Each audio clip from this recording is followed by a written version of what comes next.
तो अब हम लोग पढ़ते हैं गैमेटोजेनेसिस के बारे में। मेल में जो गैमेटोजेनेसिस होती है इसको स्पर्मेटोजेनेसिस कहते हैं,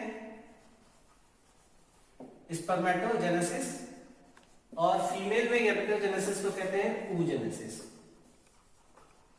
हम आपको यहाँ दोनों बताएंगे और कंपैरेटिवली बताएंगे। तो स्पर्मेटोजेनेसिस कब से स्टार्ट होती है और कहाँ होती है? ये स्पर्मेटोजेनेसिस होती है जो आपने टेस्टिस के अंदर सेमिनिफेरस ट्यूब्यूल्स देखे थे, उसमें आप जरा उसका डायग्राम याद करिए। सेमिनिफेरस ट्यूब्यूल्स में जर्मिनल एपिथेलियम वाली लेयर थी जहां जर्म सेल्स थी, वही जर्म सेल्स बनाती हैं स्पर्मेटोजेनेसिस, उसी में होती है। अब ये जर्म सेल्स जो हैं ये प्यूबर्टी एज में जो जर्म सेल्स होती हैं वो बनाती है स्पर्मेटोगोनियम। ये है डिप्लॉयड स्पर्मेटोगोनियम। ये जो सेल्स होती हैं ये डिप्लॉयड होती हैं, 2n डिप्लॉयड।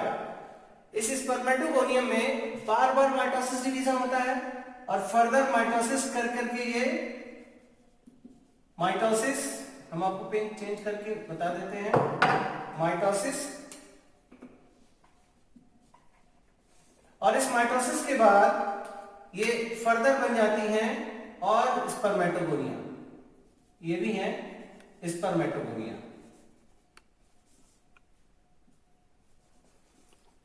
सिंगुलरली स्पर्मेटोगोनियम कहते हैं, प्लूरली स्पर्मेटोगोनिया कहते हैं। अब इसमें से वो स्पर्मेटोगोनिया जो मियोसिस के लिए तैयार होती है वो कहलाती है प्राइमरी स्पर्मेटोसाइट। ये है प्राइमरी स्पर्मेटोसाइट। थोड़ा जूम करके आप देख लेना, स्पर्मेटोसाइट। और ये भी होती हैं 2n। अभी तक कहीं पर भी आपने देखा मियोसिस डिवीजन नहीं हो रहा है, इसलिए सारी की सारी डिप्लॉयड है, 2n है। अब प्राइमरी स्पर्मेटोसाइट में सबसे पहले होता है मियोसिस डिवीजन, और ये हुआ है मियोसिस फर्स्ट। आपको पता ही है मियोसिस में 2 स्टेप होते हैं, मियोसिस फर्स्ट और मियोसिस सेकेंड। तो ये मियोसिस फर्स्ट हुआ, इस मियोसिस फर्स्ट के बाद यहां बन जाती हैं सेकेंडरी स्पर्मेटोसाइट। ये है सेकेंडरी स्पर्मेटोसाइट। 2 बन गई है सेकेंडरी स्पर्मेटोसाइट, और ये दोनों की दोनों हैप्लॉयड हो जाती हैं। क्योंकि मियोसिस के बाद बनी है इसलिए हैप्लॉयड हो गई हैं। और फर्दर इनमें सेकेंड मियोसिस होता है। सेकेंड मियोसिस के बाद 2 इस वाली सेल से और 2 इस वाली सेल से ये बन जाते हैं स्पर्मेटिड्स। स्पर्मेटिड्स, ये स्पर्मेटिड्स भी हैप्लॉयड है। हैप्लॉयड आप समझ ही रहे हो, क्रोमोसोम नंबर है इसमें, वो एक सेट में हो जाता है। इसमें 2 सेट में थे, 23 पेयर्स थे, और यहां पर 23 रह जाते हैं। और फर्दर इसमें भी 23 रह जाते हैं। तो ये बन जाते हैं स्पर्मेटिड्स। उसके बाद में ये जो स्पर्मेटिड्स हैं इनमें थोड़ा मैच्योरेशन होता है, और मैच्योरेशन के बाद ये टेल वाले स्पर्मेटोजोआ बन जाते हैं, टेल्ड स्पर्मेटोजोआ। इस प्रोसेस को स्पर्मियोजेनेसिस कहते हैं। ये बन गया है स्पर्म्स या स्पर्मेटोजोआ। और ये जो प्रोसेस है इस प्रोसेस को स्पर्मियोजेनेसिस कहते हैं।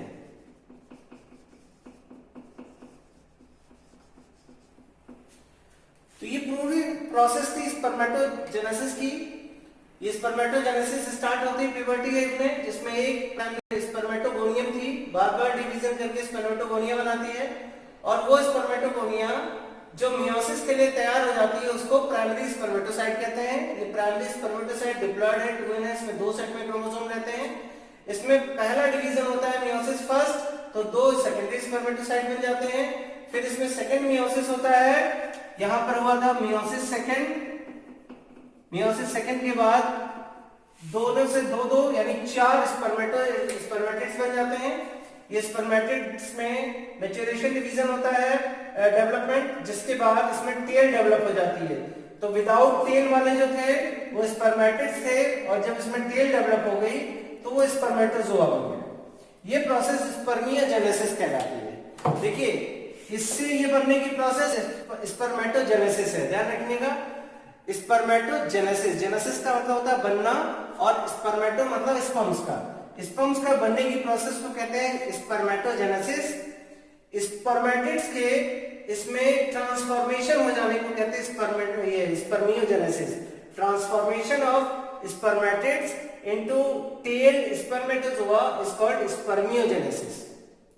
और जब ये स्पर्मेटोजोआ बन जाते हैं फिर ये सेमिनिफरस ट्यूब्यूल की ल्यूमेन में रिलीज हो जाते हैं, जिनके रिलीज होने को स्पर्मिएशन कहते हैं।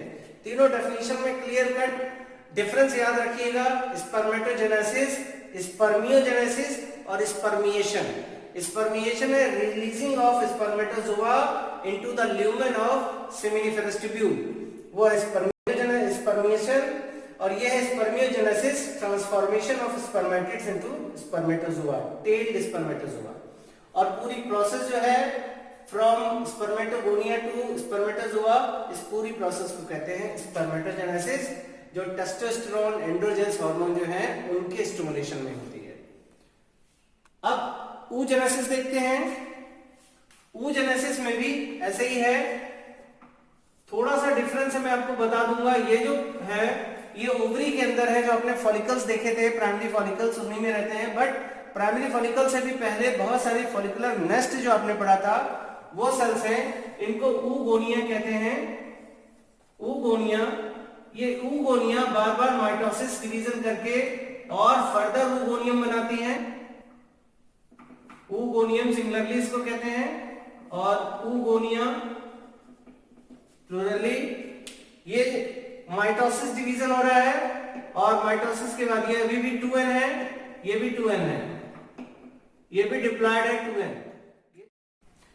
तो ये जो सेल डिवीजन है ये माइटोसिस, और माइटोसिस के बाद ये फर्दर oogonia बनाते हैं। ध्यान रखना ये प्रोसेस कहां होती है, ये प्रोसेस फीटस के एम्ब्रियो में होती है। अभी जो फीमेल फीटस है उसके ओवरी के अंदर ये प्रोसेस हो रही है फर्दर oogonia, और जो मिलियंस ऑफ oogonia यहां बन जाते हैं वही बर्थ के समय रहते हैं, बर्थ के बाद एक भी oogonia नहीं बनते हैं, ये ध्यान रखिएगा। और जो oogonia यहां पर है वो प्यूबर्टी एज में और कम हो जाते हैं, इसको फॉलिकुलर एट्रेसिया कहते हैं। जितनी फॉलिकुलर सेल्स अभी हैं वो बर्थ के बाद से लेकर जितनी है, बर्थ के समय में लगभग मिलियंस में रहती हैं, लेकिन जब ये प्यूबर्टी एज तक पहुंचते हैं तो उस समय तक कुछ थाउजेंड में ही रह जाती हैं। इस प्रोसेस को फॉलिकुलर एट्रेसिया कहते हैं, जिसमें फॉलिकुलर सेल्स कम हो जाती हैं। ठीक है, ये अब oogonia में वो वाली oogonia जो मियोसिस करने के लिए तैयार होगी, ये मेच्योर हो जाती है, फूड को ऑब्जॉर्व करके और मेच्योर हो जाती है, इसको कहते हैं प्राइमरी oocyte। प्राइमरी oocyte ये भी डिप्लॉयड है, 2n है, इसमें कोई मियोसिस नहीं हुआ है, ये फर्दर केवल ग्रोथ हुई है इसकी, ये 2n है। और यहां पर स्टार्ट होता है मियोसिस फर्स्ट। मियोसिस फर्स्ट के बाद यहां पर 2 सेल्स बनती हैं, लेकिन इसमें थोड़ा सा डिफरेंस है। आप देखोगे यहां पर, यहां मियोसिस फर्स्ट के बाद 2 सेल्स इक्वल साइज की बनी थी, लेकिन यहां पर मियोसिस फर्स्ट के बाद 2 सेल्स जो बनी है वो अनइक्वल है। जो छोटी सेल है इसको फर्स्ट पोलर बॉडी कहते हैं, फर्स्ट पोलर बॉडी, और जो बड़ी सेल है ये सेकेंडरी स्पर्मेटोसाइट है, सॉरी सेकेंडरी oocyte। ये सेकेंडरी oocyte वाली सेल हैप्लॉइड है, ये दोनों की दोनों हैप्लॉइड है, N। अब ये सेकेंडरी oocyte जो है इसमें जो डेवलपमेंट फर्दर मियोसिस सेकंड है वो यहीं पर मेटाफेज स्टेज में अरेस्ट हो जाता है। ये मेटाफेज स्टेज में ही अरेस्ट हो गया है, और यही ओवुलेशन के समय में फॉलिकुलर सेल से जो ग्रेफिन फॉलिकल है उससे रिलीज होकर सेकेंडरी oocyte ही निकलते हैं। यहाँ जो सेकेंडरी oocyte है ये मेटाफेज स्टेज में, मेटाफेज सेकंड स्टेज में अरेस्टेड हो जाता है। इसका फर्दर मियोसिस सेकंड डिवीजन तब होता है जब स्पर्म के न्यूक्लियस की एंट्री हो जाती है, क्योंकि स्पर्म के न्यूक्लियस की एंट्री होने से जो उसमें मेटाफेज वाले फैक्टर्स होते हैं वो सप्रेस हो जाते हैं, और एनाफेज वाले जो फैक्टर्स होते हैं वो स्टिमुलेट हो जाते हैं, जिसके बाद इसमें सेकंड मियोसिस कंप्लीट होती है। तो इस स्टेज पे आपको थोड़ा ध्यान रखना है। अब इस फर्स्ट पोलर बॉडी का सेकंड मियोसिस होगा या नहीं होगा, ये अलग अलग एनिमल्स पे है। कई एनिमल्स में इस फर्स्ट पोलर बॉडी का सेकंड मियोसिस होता है और कई मैमल्स में नहीं होता है, इंक्लूडिंग ह्यूमंस। कई ऐसे वर्टिब्रेट्स हैं इंक्लूडिंग ह्यूमन जिसमें इसका फर्दर मियोसिस सेकंड नहीं होता है। और सेकेंडरी oocyte में मियोसिस सेकंड होगा, जिसके बाद फिर से दो अनइक्वल सेल बन जाएंगी। एक सेल जो छोटी सी बनी है ये है सेकंड पोलर बॉडी, और जो एक बड़ी सेल बनी है इसी को ओवम कहेंगे, ओवम या ऊटिड कहते हैं इसको। और ये जो डिवीजन था ये मियोसिस सेकंड था, मियोसिस सेकंड। तो इसके बाद ये बन गए हैं ओवम, क्रोमोसोम नंबर इसमें हैप्लॉइड है, ये भी हैप्लॉइड है। अब इनका फंक्शन क्या होता है, ये पोलर बॉडीज किस लिए बने हैं?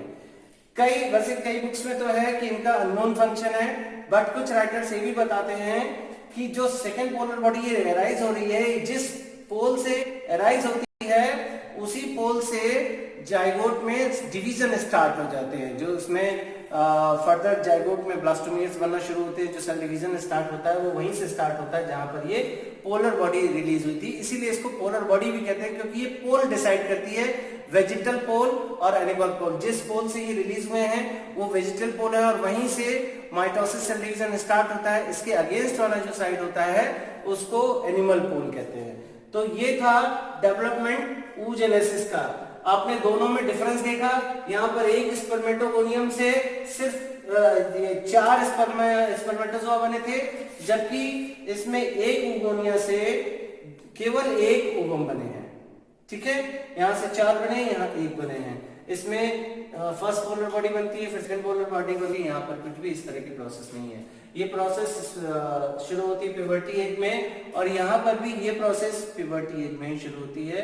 इसका फर्दर ये जो डेवलपमेंट था ये फीटल ओवरी के अंदर हुआ था।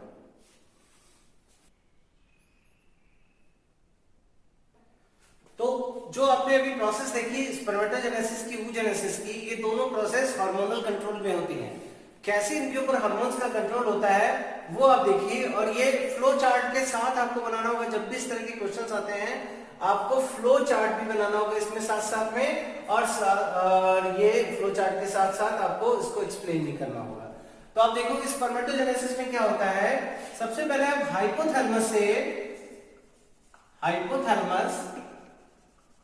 से एक हार्मोन रिलीज होता है, इसको GnRH कहते हैं। GnRH, gonadotropin releasing hormone. ये हार्मोन पिट्यूटरी ग्लैंड को स्टिमुलेट करता है। तो पिट्यूटरी ग्लैंड के एंटीरियर लोब से हार्मोन रिलीज होता है। यहां से 2 हार्मोन रिलीज होते हैं। एक हार्मोन है LH लुटिनाइजिंग हार्मोन, और दूसरा हार्मोन है फॉलिकुलर स्टिमुलेटिंग हार्मोन FSH। तो पिट्यूटरी ग्लैंड के एंटीरियर लोब से ये 2 हार्मोन रिलीज होते हैं। LH लुटिनाइजिंग हार्मोन है और FSH फॉलिकुलर स्टिमुलेटिंग हार्मोन। ये लुटिनाइजिंग हार्मोन लिडिक सेल्स पे एक्ट करता है। आपको याद होगा ये लिडिक सेल्स कहां थी? सेमिनिफेरस ट्यूब्यूल्स में बाहर की तरफ जो इंटरस्टिशियल फ्लूइड था वहां पर थी ये, और वहीं पर इन सेल्स को लिडिक सेल्स या इंटरस्टिशियल सेल्स भी कहते हैं। ये सेल्स एंड्रोजेंस को रिलीज करते हैं। एंड्रोजन यानी मेल हार्मोन्स को एंड्रोजेंस कहते हैं, ग्रुप ऑफ मेल हार्मोन्स। इसमें जो सबसे मेन हार्मोन होता है वो होता है टेस्टोस्टेरोन। टेस्टोस्टेरोन ये हार्मोन स्पर्मेटोजेनेसिस में हेल्प करता है। यही हार्मोन रिस्पॉन्सिबल है स्पर्मेटोजेनेसिस के लिए, सेकेंडरी सेक्सुअल कैरेक्टर्स के लिए। मेल में जितने भी सेकेंडरी सेक्सुअल कैरेक्टर्स होते हैं, डेवलप होते हैं, वो टेस्टोस्टेरोन की वजह से होते हैं। तो इनको ये टेस्टोस्टेरोन को रिलीज करती है लेडी सेल्स। जो फॉलिकुलर स्टिमुलेटिंग सेल्स होती हैं ये सर्टोली सेल्स को स्टिमुलेट करती हैं। सर्टोली सेल्स इन्हीं सेमिनिफेरस ट्यूब्यूल्स के अंदर ही थी। जो जर्मिनल एपिथेलियम थी उसके साथ साथ में कुछ बड़ी सी सेल्स थी, सर्टोली सेल्स, जो कि न्यूट्रिशन प्रोवाइड करती हैं स्पर्म्स को, और साथ ही साथ ये ऐसे फैक्टर से रिलीज करती हैं जो स्पर्मियोजेनेसिस में हेल्प करते हैं। यानी ये factors help in spermiogenesis.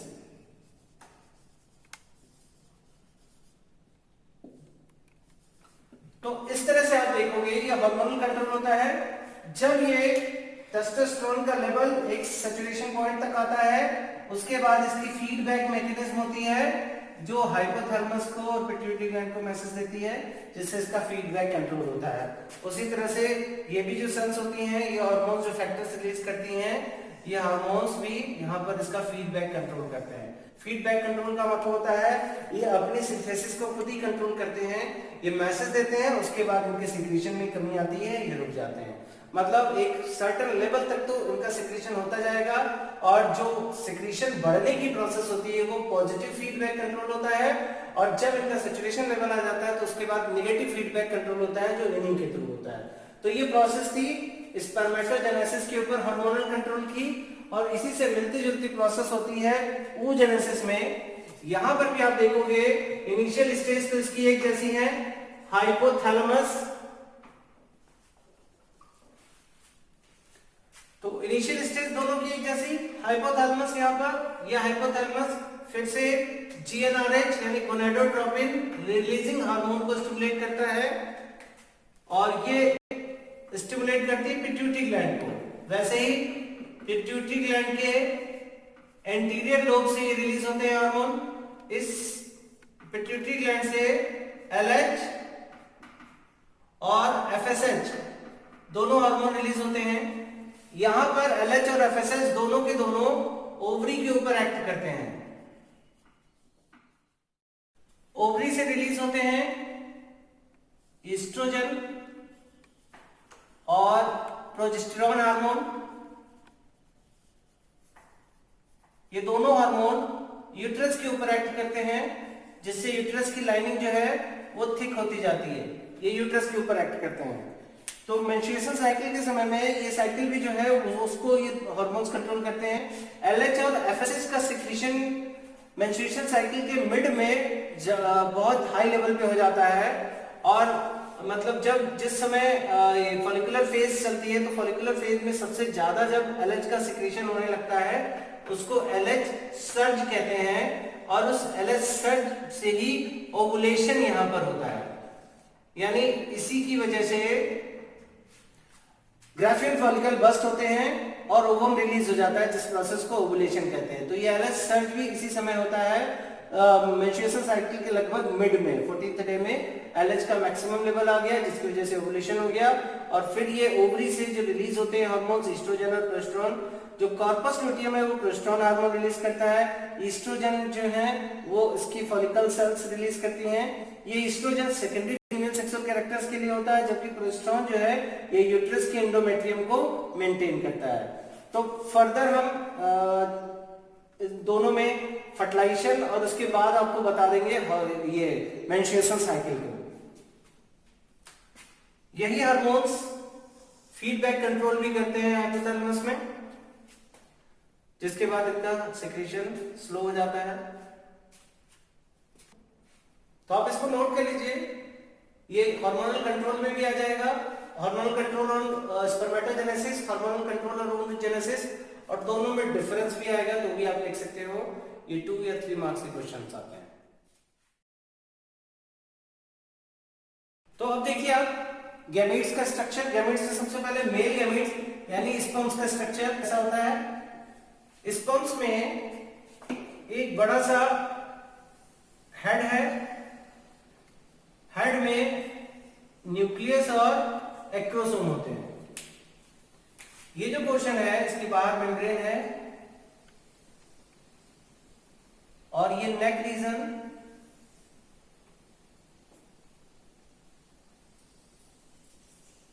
Neck region के बाद मिडिल पीस है, और मिडिल पीस के बाद टेल है। टेल इसमें काफी लंबी सी होती है, इसकी पूरी ओवरऑल बॉडी से ज्यादा लंबी होती है टेल।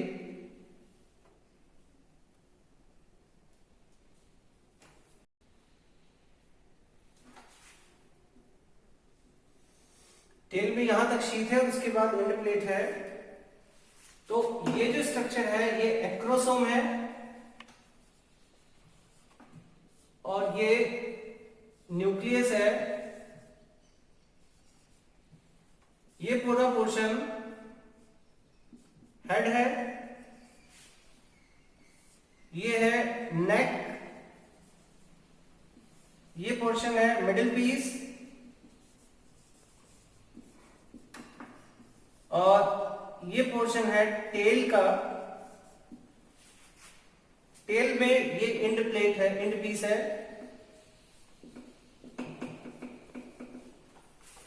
यहां पर नेक रीजन में दो सेंट्रियोल होते हैं, ये एक प्रॉक्सिमल सेंट्रियोल है और ये एक डिस्टल सेंट्रियोल है, और इनके बीच में यहां पर माइटोकॉन्ड्रिया होते हैं।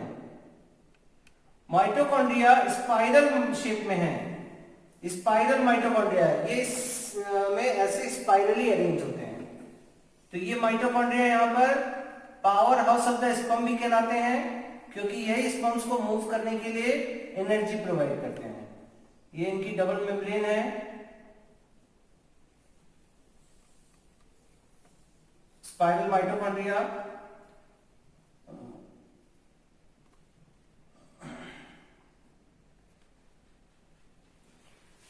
अब इसमें देखिए जो एक्रोसोम होते हैं, उस एक्रोसोम में कुछ एंजाइम्स रहते हैं और कुछ ऐसे फैक्टर्स रहते हैं जो ओवम को पेनिट्रेट करने में हेल्प करते हैं। इनको स्पर्म लाइसेंस कहते हैं। इसके अंदर जो स्ट्रक्चर्स हैं, जो केमिकल्स, उनको स्पर्म लाइसेंस कहते हैं। तो फर्टिलाइजेशन में ये हेल्प करते हैं। इसमें कोरोना पेनिट्रेटिंग एंजाइम्स हैं और जोना पेनिट्रेटिंग एंजाइम्स भी होते हैं, जो जोना पेलोसिडा को पेनिट्रेट करने में हेल्प करते हैं। और इस न्यूक्लियस के अंदर क्रोमोसोम्स हैं हैप्लॉइड सेट में, 23 क्रोमोसोम्स होते हैं इसमें। ये हेड रीजन है। नेक रीजन में यहां पर सेंट्रियोल है, ये प्रॉक्सिमल सेंट्रियोल है, प्रॉक्सिमल सेंट्रियोल, और ये डिस्टल सेंट्रियोल है, डिस्टल सेंट्रियोल। जो प्रॉक्सिमल सेंट्रियोल होते हैं वो जाइगोट में डिवीजन स्टार्ट करने को, वो जिस जगह से है वहां पर ये डिवीजन को डिटरमाइन करते हैं कि कहां से सब डिवीजन स्टार्ट होगा, प्रॉक्सिमल सेंट्रियोल। जबकि जो डिस्टल सेंट्रियोल होते हैं, उस डिस्टल सेंट्रियोल से एक्सियल फिलामेंट ग्रोथ करते हैं। ये एक्सियल फिलामेंट हैं जो इसके अंदर से मूव करेंगे। इन्हीं के चारों तरफ माइटोकॉन्ड्रिया ऐसे लिपटे हुए से रहते हैं स्पाइरल शेप में। ये है एक्सियल फिलामेंट। ये एक्सियल फिलामेंट में वही अरेंजमेंट रहता है, 9+2 का अरेंजमेंट रहता है। ये इसके अंदर से है, चारों तरफ से साइटोप्लाज्म है और शीथ है इसकी।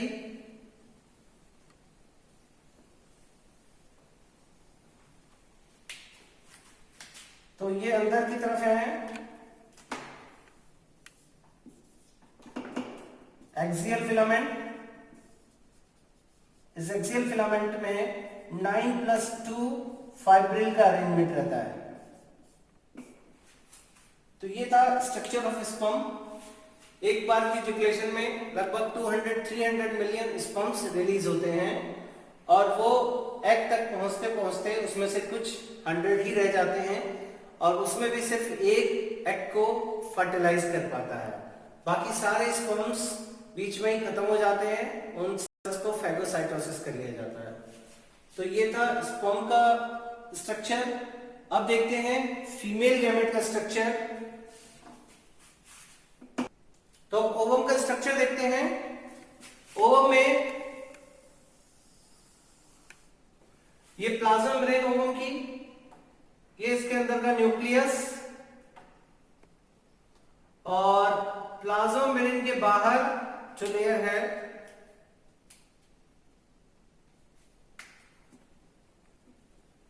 ये लेयर जोना पेलोसिडा की है। फर्स्ट लेयर हो गई जोना पेलोसिडा। उसके बाद की लेयर्स होती हैं कोरोना रेडिएटा की।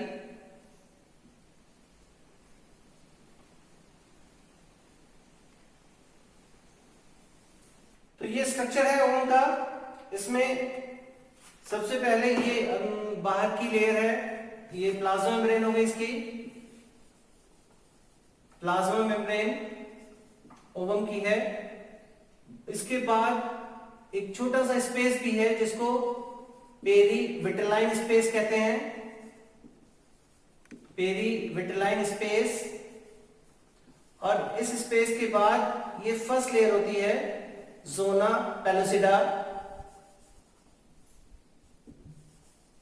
और उसके बाद ये सेल्स हैं, ये वही फॉलिकुलर सेल्स हैं, लेकिन यहां पर ये सेल्स इनका साइटोप्लाज्म बाहर की तरफ रेडिएट करता है, इसलिए ये लेयर को कोरोना लेयर कहते हैं, कोरोना रेडियाटा।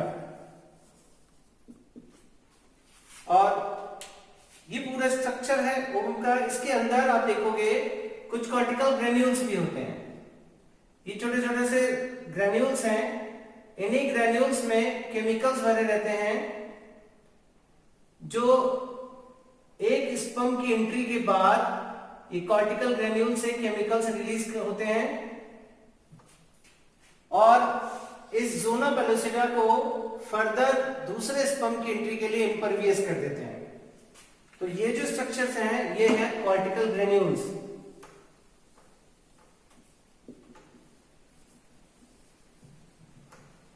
यही कॉर्टिकल रिएक्शंस के लिए रिस्पॉन्सिबल होते हैं, क्योंकि जैसे ही एक स्पर्म के न्यूक्लियस की एंट्री होती है तो फर्स्ट स्पर्म के एंट्री के बाद ही कॉर्टिकल ग्रेन्यूल से केमिकल्स रिलीज होते हैं जो जोना, इस लेयर को, जोना पेलोसिडा वाले लेयर को सेकंड स्पर्म के लिए रोक देते हैं, यानी इंश्योर करते हैं मोनोस्पर्मी को।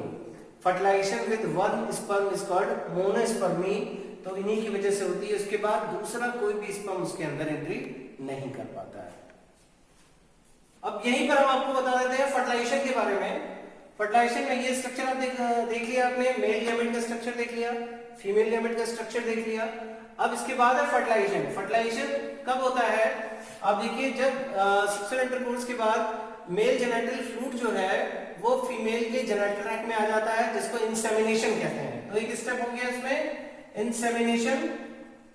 इंसेमिनेशन के बाद स्पर्म्स मूव करते हैं, जितने भी स्पर्म्स वहां रिलीज हुए थे वो स्पर्म्स मूव करते हैं। लगभग एक बार के इजैकुलेशन में 200 से लेकर 300 मिलियन स्पर्म्स रिलीज होते हैं। और ये स्पर्म्स मूव करते हुए लंबे से रास्ते में जाते हैं, फैलोपियन ट्यूब पे पहुंचते हैं। इनकी स्पीड होती है लगभग 1.5 से लेकर 3 मिलीमीटर पर मिनट। इतनी स्पीड से स्पर्म्स मूव करते हुए जाते हैं। ये पहुंच जाएंगे फैलोपियन ट्यूब में। आपने जहां पढ़ा था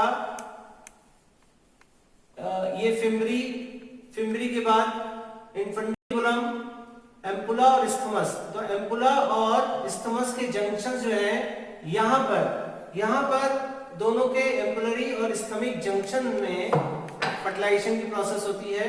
ये ओवम है, ये ओवम, और यहां पर पहुंच गए हैं स्पर्म्स। तो जो स्पर्म यहां पर आ गया है वो इसको पेनिट्रेट करेगा। जब स्पर्म्स यहां तक आते हैं तो स्पर्म्स में एक्रोसोम है, वो इसको पेनिट्रेट करने में हेल्प करता है। बट उसके पेनिट्रेशन से पहले एक्रोसोम के एंजाइम्स कब रिलीज होंगे? जब फीमेल के जेनिटल ट्रैक्ट में ही मूव करता है स्पर्म्स, तो उस समय जेनिटल ट्रैक्ट के जो भी ये एंजाइम्स वगैरह रहते हैं और केमिकल्स रहते हैं, ये एक्रोसोम को के ऊपर की मेम्ब्रेन को डिसॉल्व करते हैं और फिर स्पर्म्स के एक्रोसोम को एक्टिवेट करते हैं फर्टिलाइजेशन करने के लिए। इस प्रोसेस को कैपेसिटेशन कहते हैं। कैपेसिटेशन में जो स्पर्म्स के एक्रोसोम है वो एक्टिव होता है, फर्टिलाइजेशन करने के लिए तैयार होता है, और पूरी इस प्रोसेस में 5 to 6 आवर्स लगते हैं। लगभग 5 से 6 घंटे में ये मूव करते हुए वो आया यहाँ तक, और इसके साथ साथ स्पर्म्स के ऊपर के एक्रोसोम की जो मेम्ब्रेन होती है वो डिसॉल्व होती है, और अब ये जो स्पर्म है वो यहाँ पर आते हैं मूव करते हुए। यहाँ पर आकर ये स्पर्म यहाँ जब आए तो इसकी मेम्ब्रेन को डिसॉल्व करते हैं। अब एक्रोसोम में आपने पढ़ा था कि एक्रोसोम में जो केमिकल्स होते हैं इन सभी को मिलाकर स्पर्म लाइसेंस कहते हैं। लाइसेंस, इन स्पर्म लाइसेंस में कोरोना पेनिट्रेटिंग एंजाइम्स थे, कोरोना पेनिट्रेटिंग एंजाइम्स और जोनल लाइसेंस।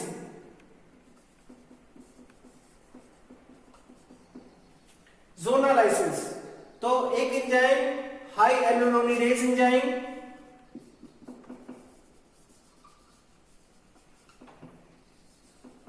ये फॉलिकुलर सेल्स पे एक्ट करता है, जिससे उसके बाद में कोरोना पेनिट्रेटिंग एंजाइम्स होते हैं जो कोरोना रेडिएटा को डिसॉल्व करते हैं, और जोनल लाइसेंस जोना पेलुसिडा को डिसॉल्व करते हैं। उसके बाद यहां से स्पर्म के न्यूक्लियस की एंट्री हो जाती है। ये स्पर्म का न्यूक्लियस जो है वो यहां से एंटर कर गया। जैसे ही स्पर्म के न्यूक्लियस की एंट्री होती है, कॉर्टिकल ग्रेन्यूल से केमिकल्स रिलीज होते हैं और वो फर्दर इस जोना पेलुसिडा को इंपरवियस कर देते हैं कि अब कोई भी सेकेंड स्पर्म की एंट्री नहीं होगी। यानी अब जो ये जोना पेलुसिडा है वो सेकेंड स्पर्म की एंट्री के लिए रुक गई है, जिसको हम मोनोस्पर्मी कहते हैं, फर्टिलाइजेशन विद वन स्पर्म। तो ये मेल गैमेट उसका न्यूक्लियस आ गया और फीमेल का ये। इसी समय इस सेकेंडरी oocyte में मियोसिस सेकेंड होता है और मियोसिस सेकेंड के बाद इसका न्यूक्लियस एक छोटे सेकेंड पोलर बॉडी और बड़े न्यूक्लियस में ब्रेक होती है। यही बड़ा न्यूक्लियस ओवम का न्यूक्लियस है। फिर ये न्यूक्लियस और ये न्यूक्लियस आपस में फ्यूज होते हैं, जिसको फर्टिलाइजेशन कहते हैं।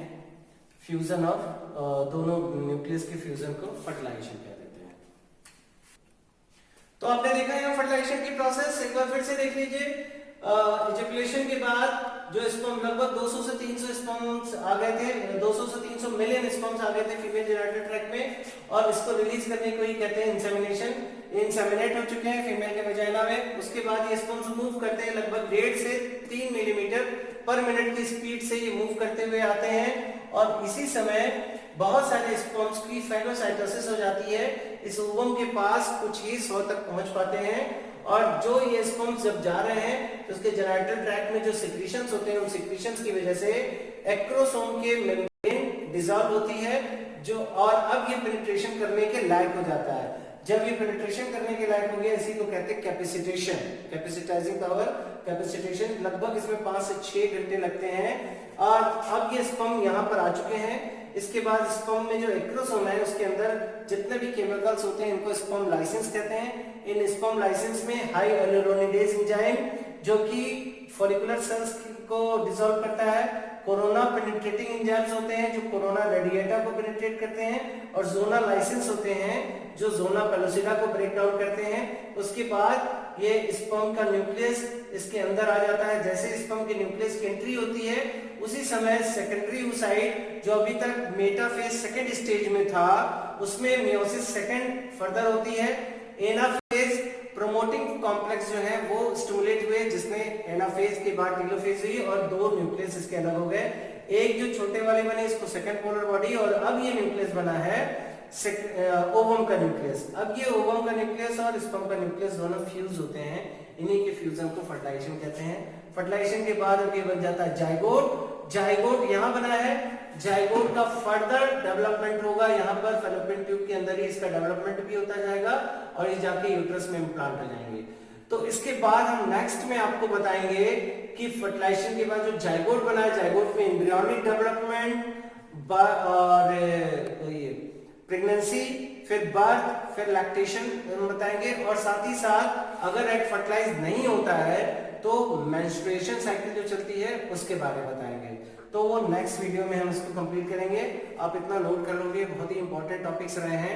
हर एक टॉपिक 2 मार्क्स 3 मार्क्स का मिनिमम आता है, और 5 मार्क्स में भी आते हैं। इसलिए डायग्राम के साथ आप उनको एक्सप्लेन करोगे, कीवर्ड्स को अंडरलाइन करोगे, और हमेशा जो इसका एक्सप्लेनेशन करोगे वो पॉइंट वाइज एक्सप्लेनेशन करोगे। Thank you.